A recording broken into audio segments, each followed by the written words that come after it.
உனக்கு புரியாதுடா. இதுல உனக்கு எந்த வித்தியாசமும் தெரியாதுடா. ஆனா உனக்குன்னு ஒரு ஃபேமிலி எப்போ வருதோ அப்போ இந்த ஃப்ரெண்ட் சொன்னது எல்லாமே உண்மைன்னு புரியும்டா உனக்கு. டேய் டேய் விடுடா.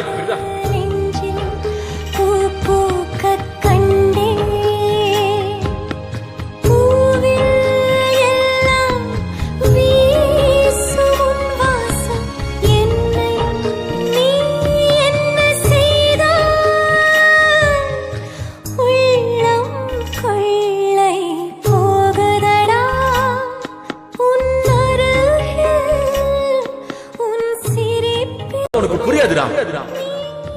இதுல உனக்கு எந்த வித்தியாசமும் தெரியாதுடா. ஆனா உனக்குன்னு ஒரு ஃபேமிலி எப்போ வருதோ அப்போ இந்த ஃப்ரெண்ட் சொன்னது எல்லாமே உண்மைன்னு புரியும்டா உனக்கு. டேய் டேய் விடுடா.